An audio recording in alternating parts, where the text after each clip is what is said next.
Play a little music now.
Welcome, everyone, and thank you so much for joining us this evening.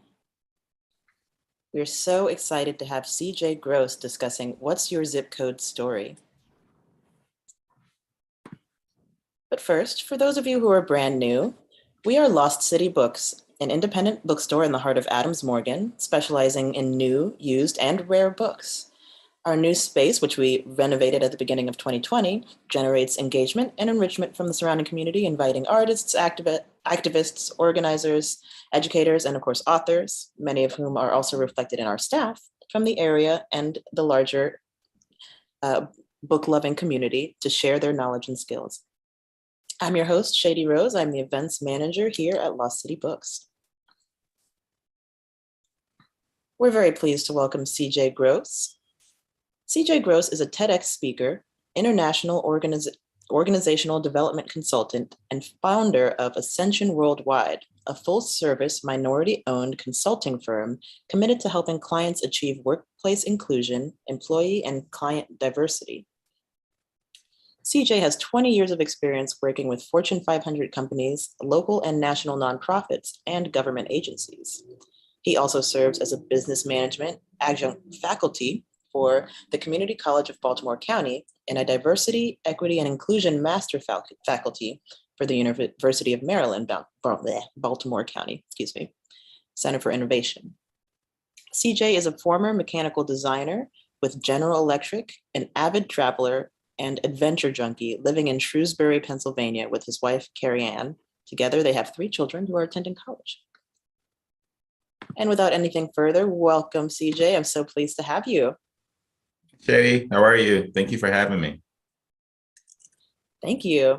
So I'm very excited to talk about this book today, and we got to get into it a little bit before the camera started rolling. But I want to discuss a little bit about what's your zip code story and the concept of a zip code story to begin with. So maybe let's illuminate our audience about what that even means. So when I started thinking about the work that we do in diversity, equity, and inclusion, one of the things I noticed is that we kind of talk in labels. We talk in terms of, the person of color, a woman, sexual orientation, all those things.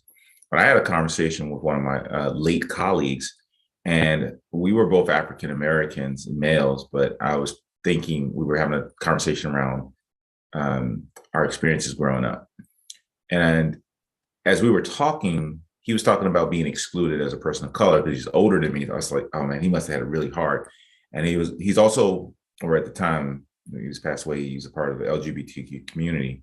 And so in my head, my story, and I say that a lot, my story was, he had to have a really challenging experience, even more than me, because of these things, right?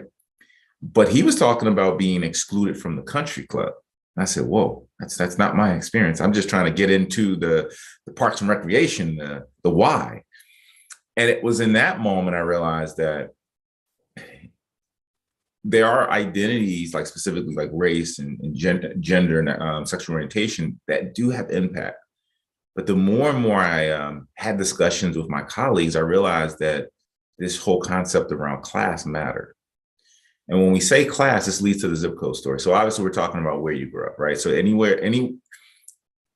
for people who have grown up in different places in the world, whether it's a zip code or postal code, there is a specific zip code that when it's said, there's a story about it. That person has a certain level of education. That person has support. That person grew up in a certain size house. They have education. They have resources. They've traveled.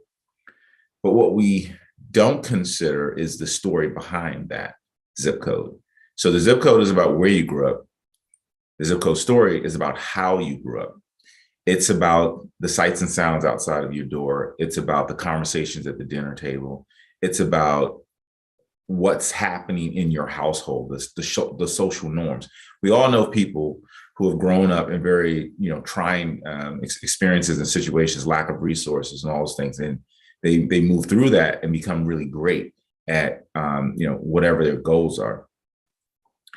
And we also know people who, in our minds, our story is that, they had a supported upbringing, but yet they didn't accomplish the things that we might have thought they would, right? So that's the story.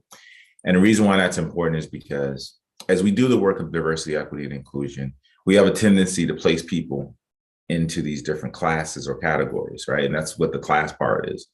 But what we suggest in the book is to lean into what is that person's story instead of what you see as a skin color. What you see is, this person grew up in this part of the world. They went to this school, but how did they grow up? What's the story based on that background, that past experience? So that's where the zip code story came from. And also, there's just like so many components to it. But I will say, what I also realized in my life, I grew up in zip code 9021, 90, not 9, but 20744. And I realized that if I had grown up if the one digit was different in my zip code, that could have led to a totally different experience for me in terms of resources, in terms of friends, in terms of education, in terms of all these things, like, could have been police brutality, resources in the schools, and that's on either side, right? And so the zip code story really, really, really helps people to pull back the curtains to our true selves and who we are, and how do we build relationships with one another, and how do we solve these problems of race, sexual orientation and gender bias within the workplace and in our communities. Exactly, and I think this book is uniquely positioned to examine what might be sort of like this comprehensive and totalic history of a place, right? Because we have, for example, take Washington, D.C., really good example. It's the grand old seat of freedom and democracy, but even within this city in Washington, D.C., you find that the legacy of Native genocide is still here, and you can see where that is. You find that the legacy of segregation is still impacting the city. There are certain areas that are still food deserts, and you can imagine which areas of the city those are. So what I want to ask you about with regards to that is when you were kind of conceptualizing this book, and you're kind of layering not just history, but present day circumstances and all of the different societal and environmental factors that go into that zip code story. How did this take form as this needs to be put down into words and put into a book? Well, initially, I did not want to write a book about this. I did not wake up one day and I was like, zip code story. Yes, totally not, because it was a lot of work. I was inspired and urged to write this book through my experiences. So one, I mentioned talking to a colleague of mine. The other one was I did a presentation. I was new to the work of diversity, equity, and inclusion, and I had delivered a presentation. For my company, and these were other practitioners in the work in the field of diversity, equity, and inclusion. And so, as I talked about, I had maybe 6 slides. All right, I didn't really think about it. I was testing the waters. It was social proof, right? Does this concept hold weight? And as I shared this concept, in about an hour, we did like a lunch and learn. They started scratching their heads. It's like, I never thought about that. How class played this zip code story played a part in my history, but also, hey, I have a sister or brother or sibling or aunt, a cousin or someone who lived next door to me, and their life turned out differently. What was it that made our lives so different if we grew up in the same neighborhood, grew up in the same household, and siblings? So it started to grow legs at that point. And then what really did it, Shady, was in 2019, I delivered a presentation at the SHRM Inclusion Conference 2019. I had imposter syndrome. I talk about that in the book. And my mentor, Howard Ross, talks a lot about, when people are moving from different classes, you step in a new realm. And so for me, I was stepping in a realm of, industry conference speaker, which was totally new for me. Not only was it new for me, I was in a totally new industry. So I delivered my presentation on the very last day at the very last hour. If you ever been to a conference, that's when people are leaving. They get on the airplane. They don't want to be bothered. And so I didn't tell anybody about it until like the day before. Someone asked me, "Hey, are you speaking?" And I accidentally told them, and they said, "Oh, what are you talking about?" And I said, "Class bias." And before you know it, they were like, "Oh yeah, that sounds interesting." And a lady, I read about this in the book, a lady who was maybe one row over or line over from, I was getting like a coffee or something in the morning. She walks right up to me, right in my face, and tears are streaming down her eyes, her cheeks. And she asked me if she could hug me. I didn't know if there was some type of weird exercise they were doing in the morning, meet a person and hug them or something. So I reluctantly said, "Yeah, sure, you can hug me." And she hugged me and held me tight. And she looked back up at me and she said, "What you're going to be talking about is my life story. It is what has been plaguing my entire life. I grew up as a child who a parent of a teenage parent, a single parent, a someone who was addicted to drugs, and I was homeless. Through all of that, I still ended up getting my PhD. I was like, awesome, great." And she said, "However, there is like an invisible barrier that hinders me from moving through and up." And I was like, okay, right, we need to talk about it. And it was 3 other conversations that I had, very similar actually. And when I delivered the training that next day, 60 people showed up.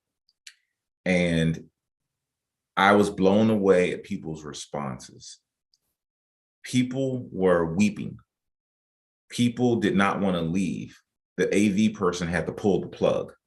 They had to shut the lights out and cut the mics off because people wanted to share their story, their experience. And they looked like everyone, in terms of diversity, background, education, level within companies, organizations, and families, everything.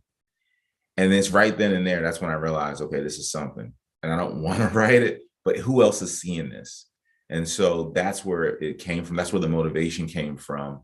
And even when I interviewed people for the book, right? So I interviewed several different people who had different backgrounds, different parts of the world, country, different levels of class. And all of them had a different story, but they all had a zip code story.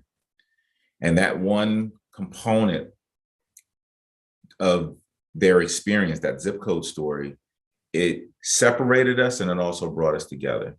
And the work that we do in diversity, equity, inclusion, when we talk about racism, systemic racism, when we talk about hate crimes against people who have different sexual orientation or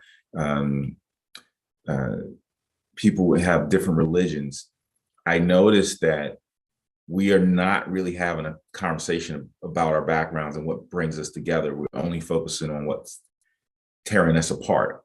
And so this book was really an effort to bring people together, to have those conversations, to bring more voices to the table to solve problems in diversity, equity, and inclusion.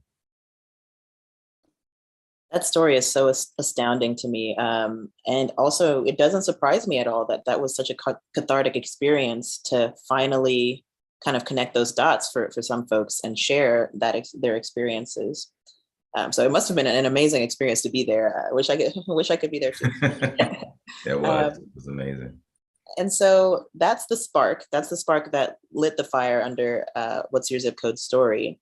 And I'd like to hear you speak a little bit more on the connection between place and diversity, equity, and inclusion, and sort of what those words mean. For those of us, my other job, absolutely. I work in the nonprofit sector, but for the layman, for those who don't know, yeah, and there's so many different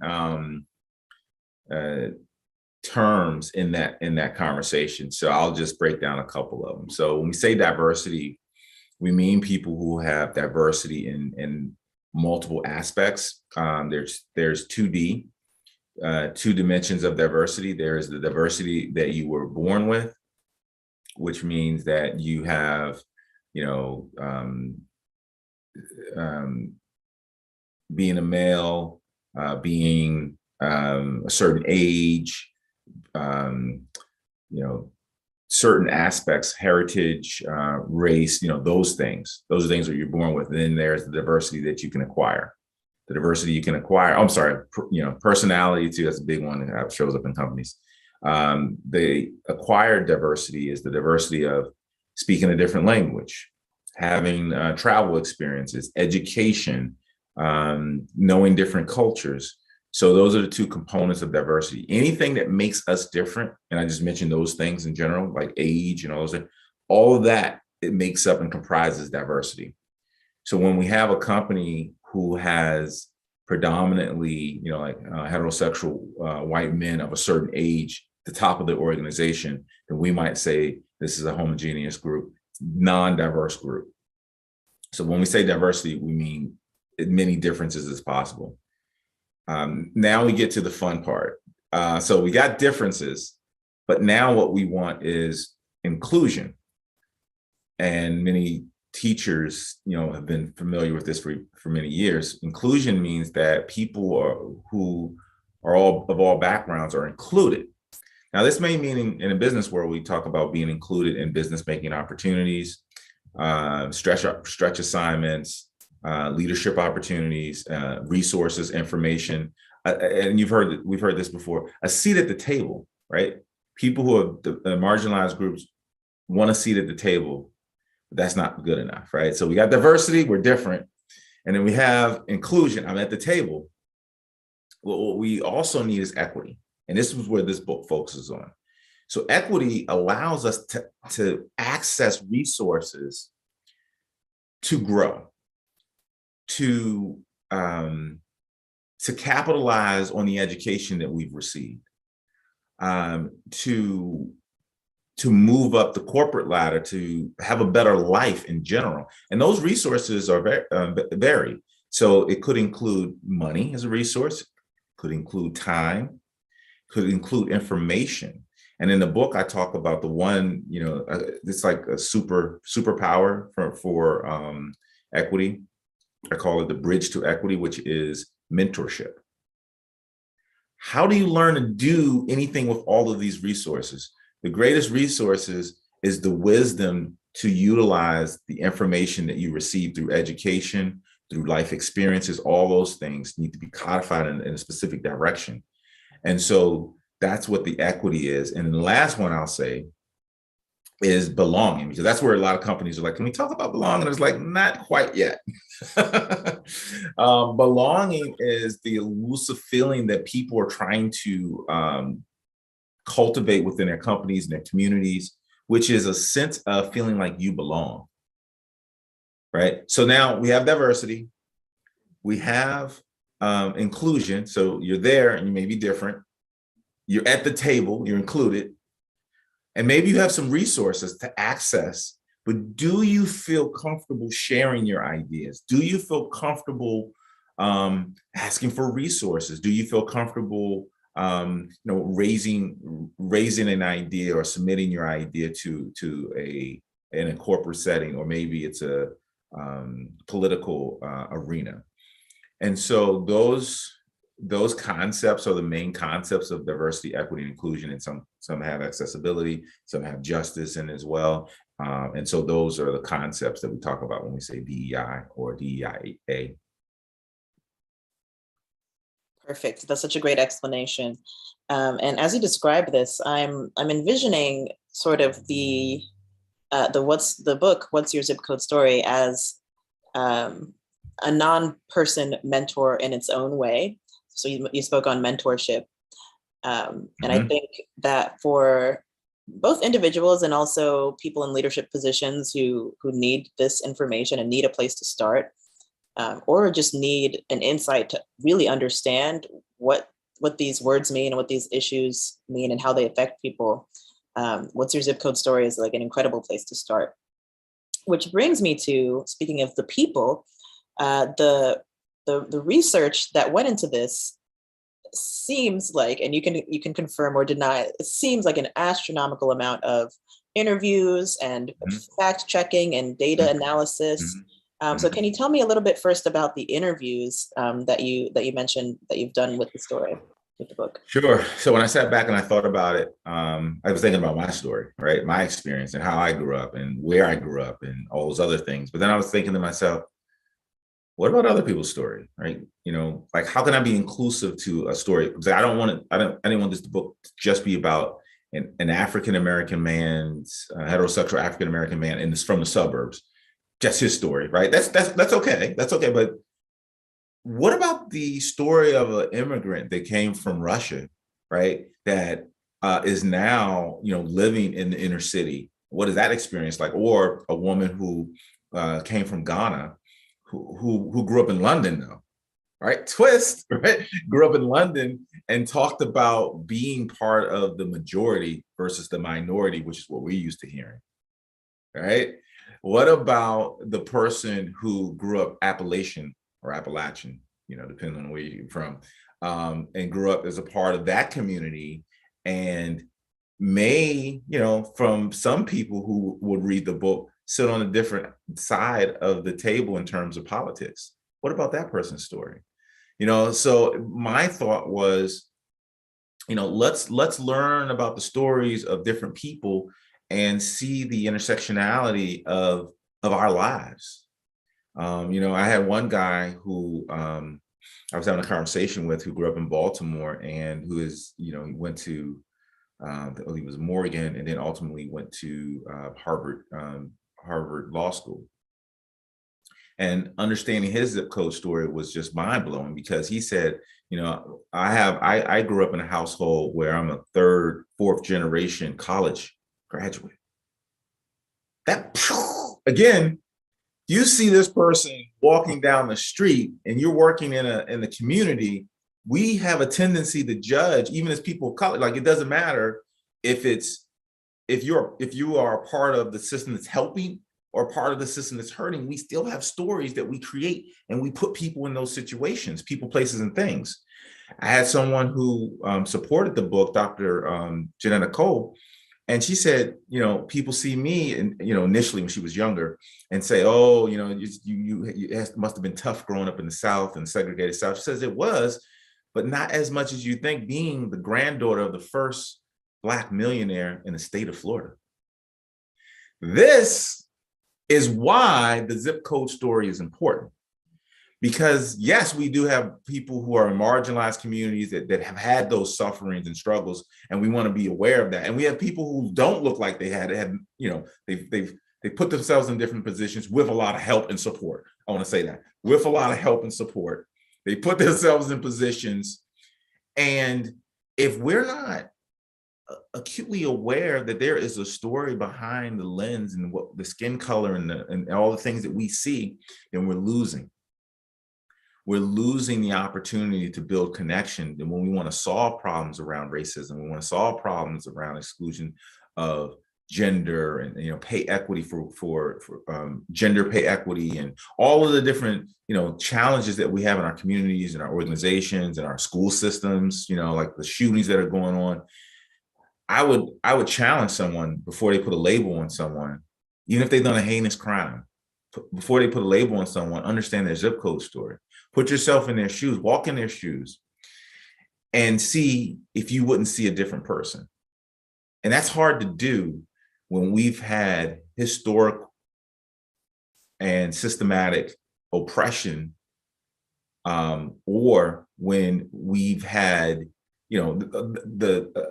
a host of issues around employment, around social justice, criminal justice, economics. I mean, we're talking about years and years and years. We're talking about redlining, all these other things. And I'm trying to understand your zip code story. Are you kidding me? But this is why I wrote the book. I wrote the book to bring more people to the table, to have those conversations. So to me, the first part of research was my own story, my own experience, right? What made me move in the direction that I moved in? And then the research of 7 other people who had different experiences, as well as the quantitative research that we did. And I hired a specialist. I hired someone to check the facts and really take a deep look at economics and gender. And so anyway, yes, that's what happened. Like, Perfect. answer the question. I was on a rant there. I was ranting for. No, that absolutely did answer my question, and I think it's really fascinating. And I'm glad you said this too. That you hired a specialist to really dig into that, the economics and the data, Mhm. because what that means is you're getting an expert analysis of this information. Excuse me. Pardon me. And you're able to create almost a diagnostic tool Mhm. to use to examine these. Did you get your water? Here you go. That's some water. Okay, good. There you go. Oh, I'm so sorry. A diagnostic tool to examine these things. So if you can tell me a little bit more about that part, the data analysis and the research that you did in that respect. So one of the things we did was we looked at the framework for class, for example, right? That was one of the first things I did. I did that research. And it was really, how do we think about class in the United States, right? Or on a global scale, right? And it was, people normally think about class in either income, education, wealth, and or job title. But I expanded that to to a total of 8 categories, things that people don't really think about, like prestige and heritage, the social norms that you were born into. Because here's what I found out, that one of the things that hold us back, and I say us, I say marginalized groups, people of color, immigrants, women, so we can go down a list of the people who would be interested in this. It's not just our skin color. It's not just our gender or any of those things. That's a part of it. But another part of it is who has been successful that looks like us. There may not be many, depending on what your background is, but the ones who have been successful, what did they know that we didn't know? What hidden rules of engagement did they know that we didn't know? And that is to me, was the foundation of identifying what we consider to be class, right?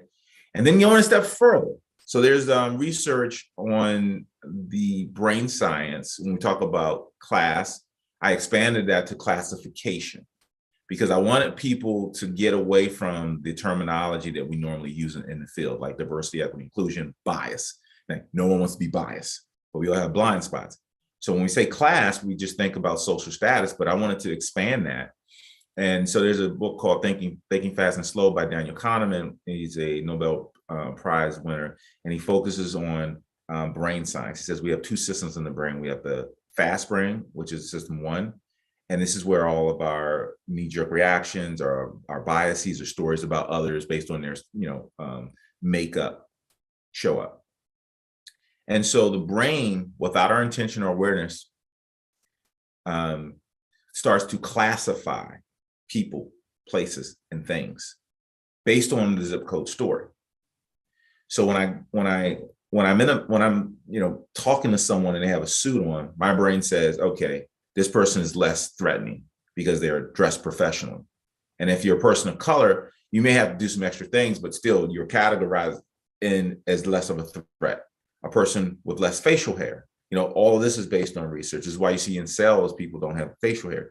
So that was the foundation of the research that was done, was to identify what we call class, and then how does classification, which is the next step, play into when you meet someone in the elevator, if you're walking down the street, or if you're an HR professional, you're looking at resumes, and all of a sudden you hear Johns Hopkins University or Harvard versus Howard versus, so all of those things play into classification. And so doing research on the brain science was the most important, because we could objectify and reverse engineer how bias and how exclusionary behavior works.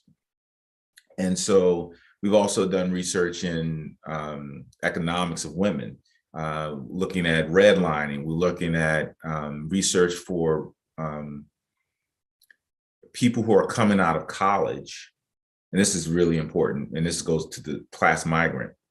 We found that over 60% in 2011, 2012, over 60% of college attendees were what we call class migrants. People who were growing up in households where they didn't have parents who had a traditional college education. Nothing wrong with that, but then when you move on and go to college, how do you get support? How do you understand the rules? How do you understand how to navigate the rules in academia? And then when you go to corporate America, in my case, my parents were not a part of corporate America.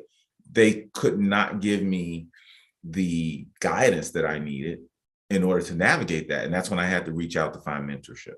And then we did research on mentorship. And that was one of the first questions I asked everyone, how did mentor play a part of your success?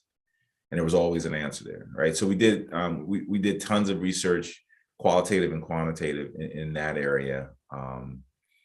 And my life was the backdrop of the book. In a way, it feels like, and I'll say that versions of this kind of research have certainly been done before. The information is there. But what I notice about What's Your Zip Code Story is that it collects all of this extensive data and like very meaningful data that people in general, the layman especially, it doesn't have the everyday opportunity to engage with in a purposeful way. Mm-hmm. And it's kind of driving that information towards the natural conclusions. Like these are the facts about how one person might live differently from the other, but there are, like you said earlier, the intersectionality of the information really allows for, I think, a deeper understanding. So I'm grateful for that. And I'd love to hear just a fun question for you is like, what was something that really surprised you during this research process and during these collecting this information? So I had a conversation with a person who I was doing research on in the book. She lived in India, and I realized that I had a bias. I had a story in my head. I thought that because she lived in India, that she was going to tell me she was poor, and that she had this, upbringing that something I might have read about or saw on TV, but was far from the truth. Her upbringing was that of wealth, that of high society. In the story she told me, I guess one of the things I was surprised about, even with that experience, she said she didn't think about class much until she talked to one person. Because that was a question that we ask everyone. When did you know class was important? That's a question we ask, right? It's always it's something good to ask the viewers as well. One of the, something she said was really interesting. She said, I didn't think about it until I talked to this one of my friends, and we were talking about going to school. And she said, my friend said, well, it depends on if we can afford something. She said, at that point in my life, I had never thought about money. I had never thought about not doing something because of money. She couldn't fathom, right? But I was like, really? She said, I couldn't fathom trying to make that decision. What it did for me was, one, check your blind spots. The first thing. Two is that empathy is necessary to understand one another. Because when you didn't grow up a certain way, we have a tendency to make judgment about others. The rich, the wealthy, the educated, the poor, the destitute, right? We have a tendency to classify people, places, and things, and without really understanding the empathy component. So that part was surprising. And I would also say that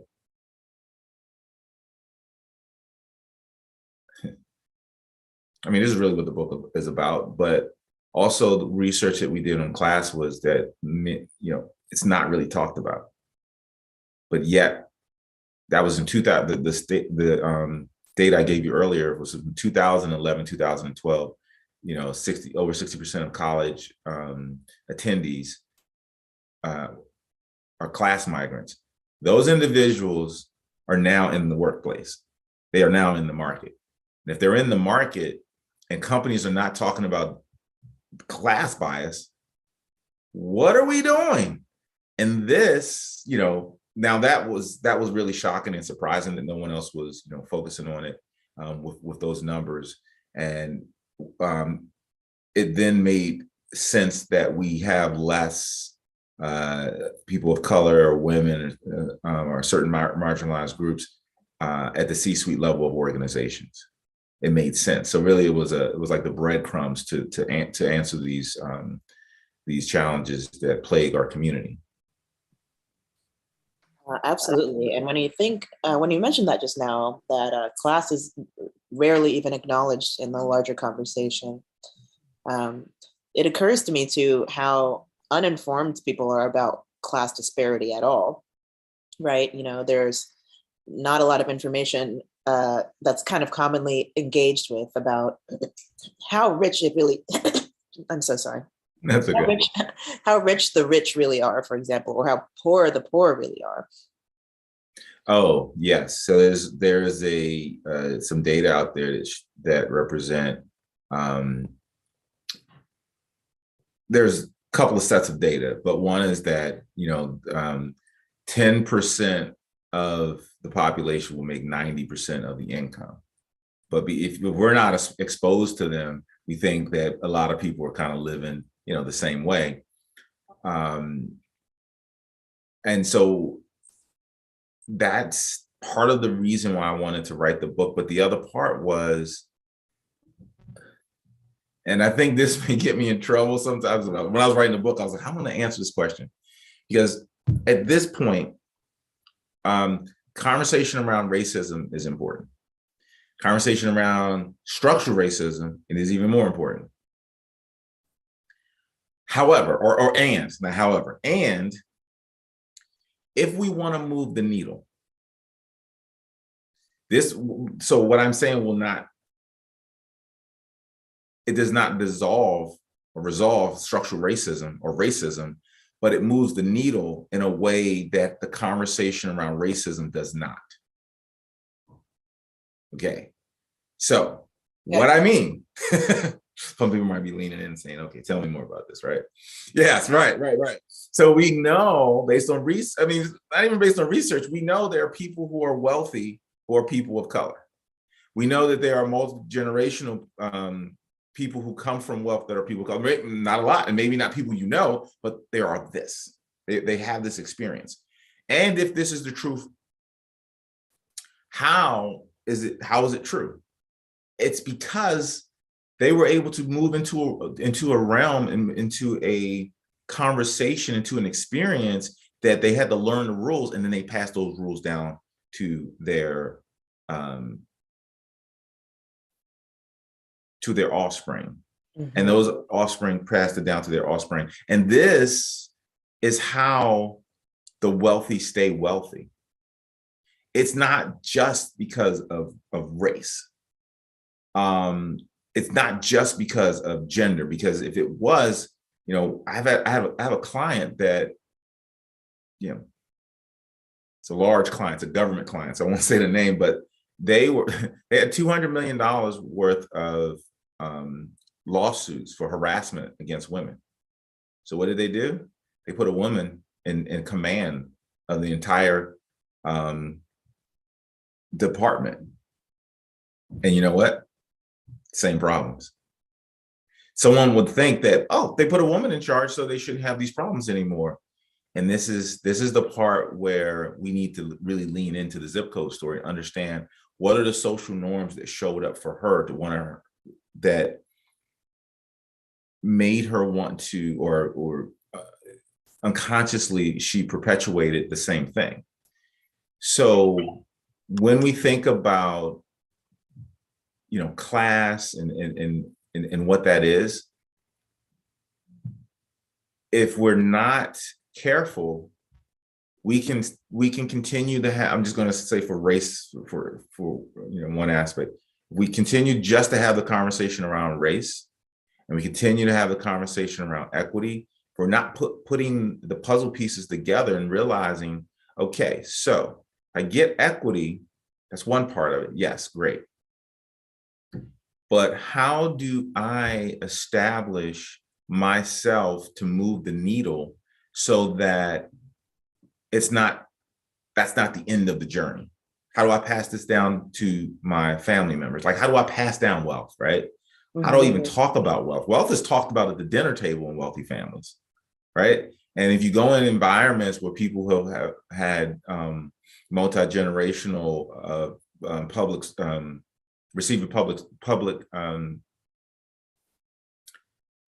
say about public service, I'm saying that the right word, but have received services from the government, there is a thinking that goes into that. And I'm saying this from my own experience, right? I'm saying this by being in the community. I'm saying this by sitting around the dinner table. I'm seeing this by working with kids in the community and working with nonprofits in those communities, specifically Washington, D.C. and Baltimore, right? So I want to say that for the record, but there is a conversation that is had around the dinner table that supports a thinking. And that thinking, again, the zip code story, supports an action, and that action is the outcome. So when we say, for example, I can't get a job because of I am a person of color, well, we need to examine that even more. Because if that was the case, there wouldn't have been Bob Johnson, there wouldn't have been the Madam C.J. Walkers of the world. There wouldn't have been all of the people who came before us that were successful. They had a specific zip code story, but we have to examine that zip code story to understand how do we make that story true for ourselves. Because if we're only focusing on, okay, so structural racism is real and it's happening, it's been happening, it's happening today. It's the reason why my mom paid for a house for 30 years and didn't get a chance to buy it until after she paid someone else's mortgage for 30 years. That's reality. But if I'm just focusing on that, that's not the end of the story. If I allow that story to be the end of my story, that is then my story. That is then my zip code story. But expanding my zip code story by being around different people who maybe not look like me, this is important, who maybe doesn't look like me, who's willing to share this information, going to different places. The more I traveled, it opened up my eyes. And engaging in different activities that are not activities that I grew up doing. Right. And specifically being a person of color. When I expanded my zip code story, I was able to, it's literally the reason why I'm sitting in front of you. It's the reason why the book is out there. It's the reason why the TED Talk happened. It's the reason why I'm, international speaker. It wasn't because I'm a person of color. And it wasn't not because I'm a person of color. It was because of this classification and zip code story and understanding that. Again, not saying that racism, and all of the other isms don't exist. I am saying what we focus on allows us to expand ourselves in a way that we can leverage our true identity, authenticity, and capitalize on it. And really, if we can be honest, make money and build businesses. At the end of the day, that's what at the end of the day, people want to not talk about racism. They just want to have a good life, right? They want to have the experiences of the American dream and all those things. Yeah. And it sounds really like you're talking about not just inheriting the wealth or not just inheriting the status, but inheriting a complex of resources. Yes. I was wondering what's Lane. I was like, I'm just talking in circles. But yes, that is the skinny of it, really, right? Because without those resources, if you have a person who owns a minority business, and they have a really good skill, right? They know how to make widgets. They know how to make widgets better than anyone else. But they can't get funding to make those widgets. How will they grow? But if they get funding, if they don't have the information or technology or understand technology, then how will they grow? Or if they don't understand how to scale, how will they grow, right? So it's like you said, that complex circle of resources and friends, and really also being uncomfortable, putting yourself in positions. I can't tell you how many times, I don't know if any of my friends are watching this or not, how many times I've had friends, not the ones that are watching, had friends that said, "You're doing like white people activity." Okay. Come on, let's just be honest, right? Let's just be honest. I've had people say that. I've had people say it in different ways. One was like, "Oh, you're doing white people stuff. I can't do that. That's the, what made a sport or a thing a white person thing?" And I know this comes from a history of exclusion, all those other things, but at this point, I have to push against that. If I'm riding, if I'm horseback riding, I'm doing white people thing. That's not really the reality. And that language and that conversation also holds us back. So when we start to talk about, the systematic racism, and I also talk about this a lot with my clients, although I'm a person of color, I can be a part of the systematic racism because of my ideology. Now it's been infused into social media, and all those things. However, I'm also a part of it if I am in that thinking. And a lot of the people who have gone on to do very well and become successful, and you start to hear them speak differently, potentially, you start to see them live in different communities. Maybe they've gone to different colleges or whatever it is. And then there's this exclusionary behavior that they experience from their community that they grew up in. And this is where you have the challenge of the class migrant. They feel like they're in between. I'm not, and I'm just speaking from now. Now I am speaking about from my perspective. I'm not Black enough anymore now, right? You know what I'm talking about? I'm not Black enough anymore, but I'm definitely not, on the other side. So now I'm in this this gray area where I'm cut off from the resources that supported me as I went through school or when I was coming up. And this is not always the case, but it happens. But yet I'm not fully on this side either. I didn't grow up wealthy. I didn't grow up having these experiences. And I'm just kind of in the middle. And then that's when the zip code story is so important and so critical, because managers, HR professionals, and leaders at companies need to tap into that segment. Because if you're tapping into that segment, it's the best business case out there. Because if you have groups that have been marginalized, but they are in that space, they have this genius because they know what certain demographics from a marketing perspective want or need. And they're hungry and they want to make it happen, but they also need support. They need the equity, they need the seat at the table, they need resources, they need the doors to be open, just like doors were open for me, for people and from people who didn't look like me, so that I could also bring people who look like me through the door as well. That is the importance of leaning into the zip code story, mitigating this whole class bias. And it exists and it will never go anywhere because it's been a part of who we are since the beginning of time. When we were a hunter and gatherer society, we decided who could we partner with, who was the best person to be a mate with, because we wanted to prosper. We wanted to have, in a sense, influence. Because if we had influence, we could have food for our family. That part of the brain still exists and still lives on in us today. Anyway, I have a tendency to.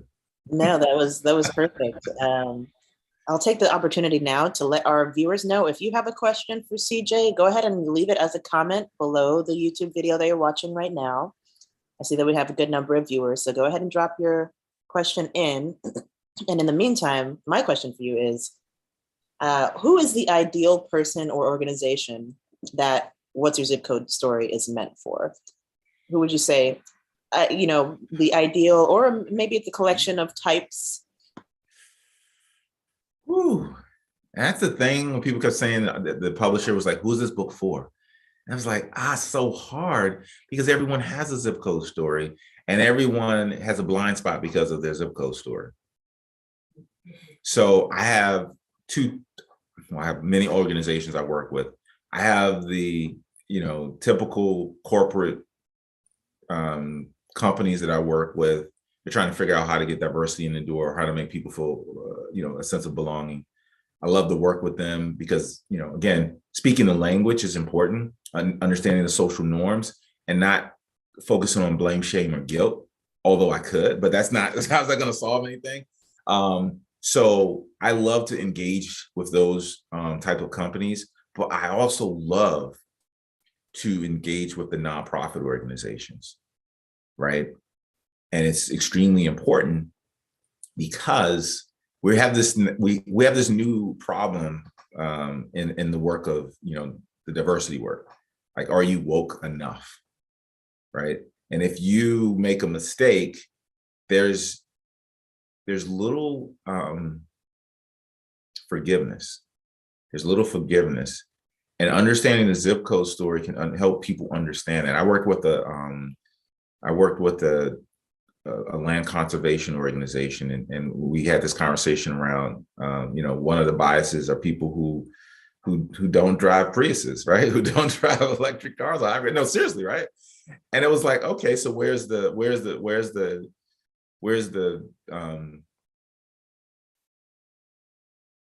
ability to kind of lend that person some space to make some mistakes and educate them?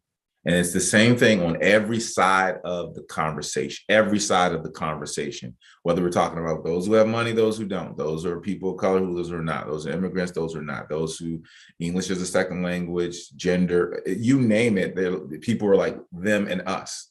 And so that story breaks down that them and us, because I can guarantee you just about anyone you put in front of me, we have some similarity if we're willing to lean into that conversation. And you're less likely, what we find is that even when you have biases, you're less likely to have as strong of a bias against someone who you know. You're also you're more likely to give that person grace of someone you know. So if you're walking in a store and someone like accidentally steps on your shoe and you do it twice, you're like, what's up with this person?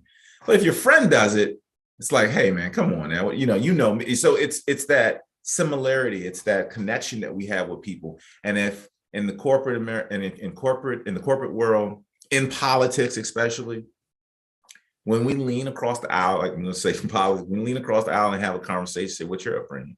What made you think that way? What made you vote that way? Oh, that's interesting. I believe in the same thing, but I think we could solve it this way. You think it's this way? How would we work together?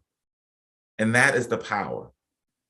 That is the power of that conversation and that zip code story. And so I encourage people of all backgrounds to read the book, because I think that's where the key is to solve some of our social challenges. Absolutely. And thank you so much for sharing your thoughts and ideas tonight. This has been an incredible conversation. I'm so pleased to meet you and to discuss your work. Absolutely. For those watching at home, if you would like to grab your copy of What's Your Zip Code Story, you can walk right into Lost City Books on 18th Street in Adams Morgan, or you can hop on our website and order it through there, and we'll get you your copy.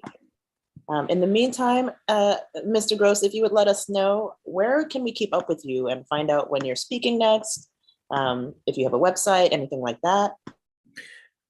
Absolutely. So I can be found in a couple of different places. On our company website, which is ascensionworldwide.com. Also at cjgrosstalks.com, and on LinkedIn, you can find me as CJ Gross. I think talk as well there too, but just CJ Gross and you'll find me. Perfect. And again, thank you so much for this talk this evening. I hope you have a wonderful evening, and goodbye to everyone at home. Thank you. This has been awesome.